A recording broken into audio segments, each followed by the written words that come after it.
Hanafiya Media. Walau dakhala al-ma'u batinahu bil istinja'i yaqdi. Mustahab qilayotgan vaqtda suv orqa tomondan ichkariga kirib ketsa, qazosini tutib beradi, ro'zasi ochiladi deyapti. Buni o'birda ham aytganman, mustahab bobida. Mustahab qiladigan odam ko'tanini kuchantirib chiqarib turib yuvayotgan bo'lsa, ko'tanini kirgizmasdan lata bilan artib olgan ishtonni kiyadi. Qo'llarini o'sha tomonga olib borayotganda hushyorroq olib boradi. Qo'llari kirib ketsa, ro'zasi ochiladi. Ayollarga ham xuddi shu gap. Ayollar hushyor bo'lsin. Ayollarni orqa oldilariga qo'llari mustahab qilayotgan nam holatga kirib ketsa, ayollar ro'zalari ochiladi. Ayollarga yana alohida gap yetkazib qo'ying. Ayollar shamollab qolganligi uchun svicha tiqib oladi. Tampon qilib oladi. Mana bular ro'zalarni ochadi. Pampers katta holatda qo'yilsa ro'zasi ochmaydi, lekin ichkariga paxta tiqib qo'yadi. Ixchamroq bo'ladi, yengilroq bo'ladi. O'sha ichkariga tiqilingan paxta ro'zasini ochadi ular. Majbur bo'ldik aytishga. Chunki buni aytmasak, bu kupatizli otinchalar ham bu narsaga e'tibor bermas ekan. Ro'za oson narsa emas bu. Yemas ichmasaylik ichib bitaveradigan narsa emas bu. Yana qayta aytaman. Erkak va ayol mustahab qilayotganda nami orqasidan kirib ketar ekan, ayollarning oldi tomondan ham kirib ketar ekan, ro'zalari ochiladi. Bir kunga bir kun qazo tutib beradi. Yemiroyi borlar, yemiroyiga svicha tiqayotganda, yog'layotganda ichkariga qo'lini kirgizadimi, ro'zalari ochiladi, ish qilmasin. Xuddi shu narsa ayollarda ham. Bular ham oldi tomonda shavollar svicha qo'yadimi, tampon tiqadimi, yo to'g'ri o'zlarini pamperslari kattalik qilib, kichikroq bir paxta tiqib olay, lata tiqib olay deb kichkina narsani tiqib harakat qiladimi, ro'zalari ochiladi. Va bir kunga bir kun qazo ro'za tutib beradi. Walastan shaqalma fa wasala ila dimog'i qado. Tahorat qilayotganda burniga suv olganda, burnidan dimoqqa o'tib ketib qolsa, ro'za ochiladi, bir kunga bir kun tutib beradi. Og'izni yuvayotganda ham og'izdagi g'arg'ara qilmasin deydi. O'sha og'izdagi g'arg'ara qilayotgandagi suv tomoqqa o'tib ketib qolsa, bir kunga bir kun ro'za tutib beradi deydi. Avitala hasatan yoki bir odam tosh yutib yubordi. Hanafiya Media. Shamol chiqdi, haligi mayda qumlar bilan kirib og'ziga kirib ketdi. Yoki bo'lmasam toshni o'ynab o'tirib kichkina toshlarni, haligi guruchni ichidan chiqqan tosh qo'shgan toshni qo'lida tishlab o'tirib, nima bo'ldi yutib yubordi. Ro'zasi ochiladi. Kafforat to'lamaydi. Nima uchun kafforat to'lamaydi desa, kafforat ovqatga to'laydi. Yema degan. Tosh yegan ovqat emas. Lekin tomog'idan o'tganligi uchun. Tomog'idan o'tish surati o'xshayapti, ovqat surati o'xshamayapti. O'tish surati o'xshagan uchun ro'zani buzadi, ovqat surati o'xshamagan uchun jarima kafforatni olib kelmaydi zimmasiga. Farq shu. Au taqayya min afish. Yoki inson o'zini ataylab qo'lini og'ziga tiqib bir narsa qilib yurib majbur qushtiryapti. Qushganda og'zi to'lib qushsa, ro'zasi ochiladi. Lo'in g'alabahu. O'zi atay qushmadi. Lekin qandaydir bir issiq bo'ldimi, boshqa ish bo'ldimi, o'zi qushvardi. Qushq o'zi keldi. Onda ro'zasi ochilmaydi.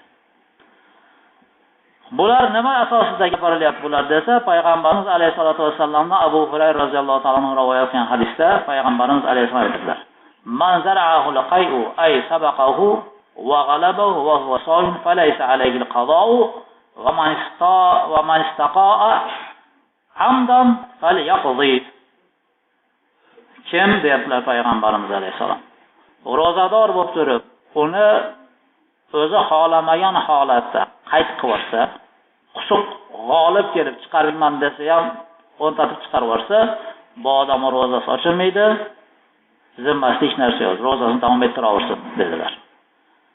Kimki ataylab qusadigan ishga sabab bo'ladigan qo'lini tiqib ko'radigan, boshqa ko'radigan ataylab qussa, falyaqzi, bu odam qazosini tutib beradi, ro'zasi ochiladi dedilar. Tushunarli bo'ldimi? Ataylab o'zini o'zi qushtirsa ro'za ochiladi, lekin qusuq o'zi g'olib kelsa, ro'za ochilmaydi ekan. Bu payg'ambarimiz alayhisolatu vassalomning gaplari. Endi ro'za ochilmaydigan bobga kelyapmiz. Ro'za ochilmaydigan narsada nima desa, qusuq o'zi g'olib kelsa ro'za ochilmaydi. Av aftara nosiyan, bir odam esida yo'q, umuman ro'zadagi hayolda yo'q, bir narsa yedi. Bu odamning ham ro'zasi ochilmaydi. Nima uchun? Payg'ambarimiz alayhisolatu vassalomdan Imom Buxoriy va Imom Muslim ikkalaridan rivoyat qilingan sahih hadisda payg'ambarimiz alayhisolatu aytadilar: "Man nasiya va huwa so'imun, fa akala aw shariba, falyutimma sawmahu fa innama at'amahu Allohu va saqahu."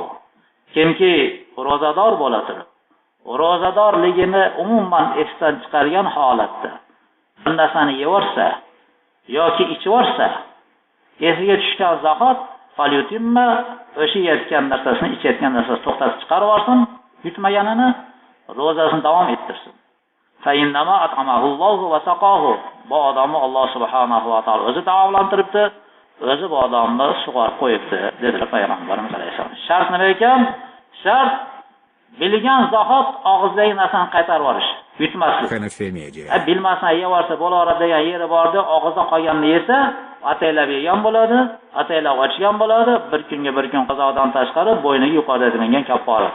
Qo'l ozod qilmoq yoki 60 kun payda-pay ro'za tutmoq yoki 60 ta miskinning qonini boqmoq hukmi minib qoladi.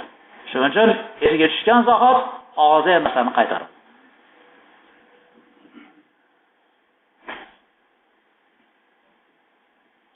Yana bir hadis bor ekan.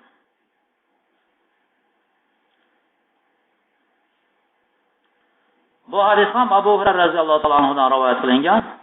Ibn Hibbonlar, Huzaymalar o'z sahihlarida kelgan hadisda payg'ambarimiz alayhisalom: "Man aftara fi Ramazon nasiyan fala qada alayhi va la kafarata." Kimki Ramazon oyidagi ro'zasini bilmasdan bir narsa yeb qo'yib ochib yuboradigan bo'lsa, bu odamga ro'zani qazosi ham yo'q, kafarati ham yo'q degan yana bir hadislar ham bor ekan.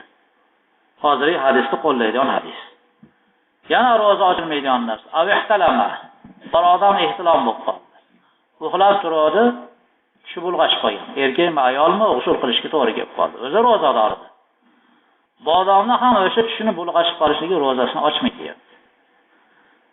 Lima rawa Tirmizi an Abi Sa'id al-Khudri qala Rasululloh sollallohu alayhi vasallam: "Salasun la yuftiranna as-sa'im al-hijamatu wal-qay'u ay ghalibu wal-ihtilam." Imom Tirmizi Abu Sa'id al-Khudri radhiyallohu ta'ala anhudan rivoyat qilgan hadisda payg'ambarimiz alayhisalom aytadilar: "Ro'zani 3 ta narsa ochmaydi. Hijoma, qon oldirish ro'zani ochmaydi. Wal-qay'u ay ghalibu, qusuq o'zi kelib, g'olib kelib, egasini quloq solmasdan, egasi quloq solmasdan chiqib ketgan qusuq ro'zani ochmaydi. Val ihtilomu, tushida bulg'ashib qolgan odamning ro'zasi ochilmaydi, dedilar payg'ambarimiz alayhissalom. Lekin Imom Ahmad rahmatullohi alayhi mazhablarida hijomaga ro'za ochiladi degan kishi. Hanbaliya mazhabida hijomaga qon oldirsa ro'za ochiladi. Nima uchun desa, payg'ambarimiz alayhisolatu vassallam hadislari bor ekan: "Aftaral hojim val mahjum." Ro'zador bo'la turib qon oldirgan va ro'zador bo'lib turib qon olgan olguvchini ham, oldirguvchini ham ro'zasi ochiladi degan ekanlar payg'ambarimiz alayhisalom.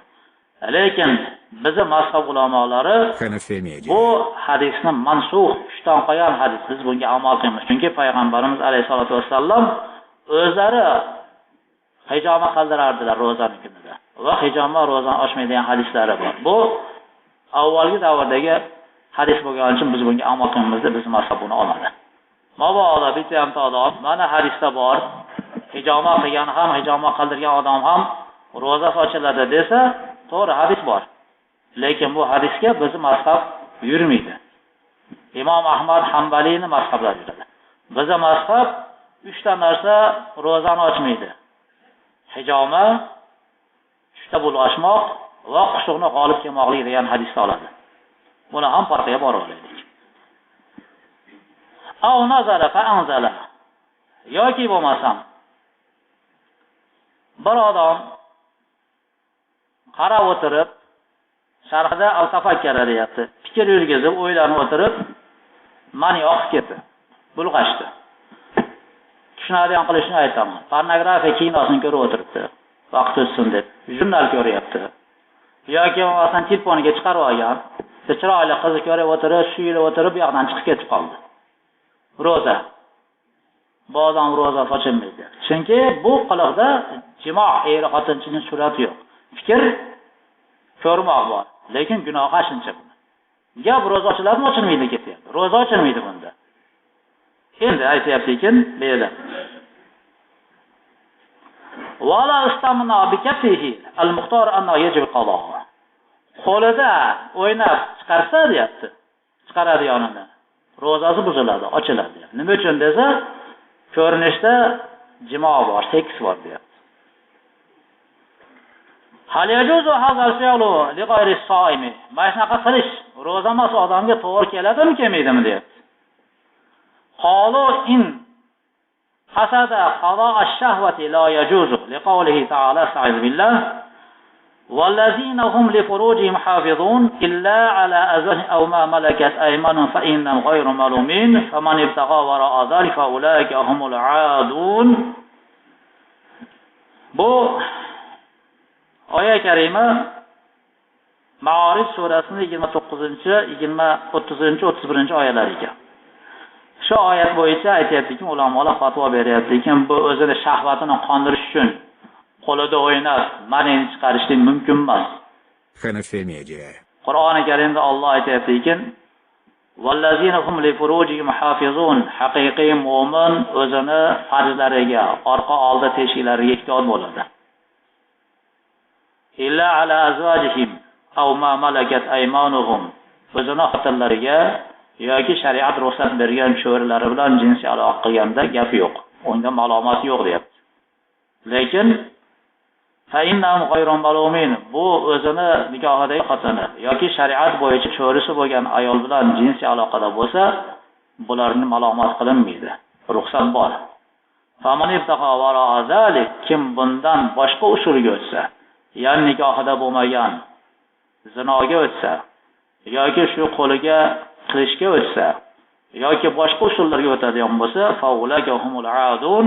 Ular Allohning chegarasidan, hududidan chiqqan gunohkorlar sinfiga kiradi. Haddan oshganlar bo'lar deb gunohni aytibdi.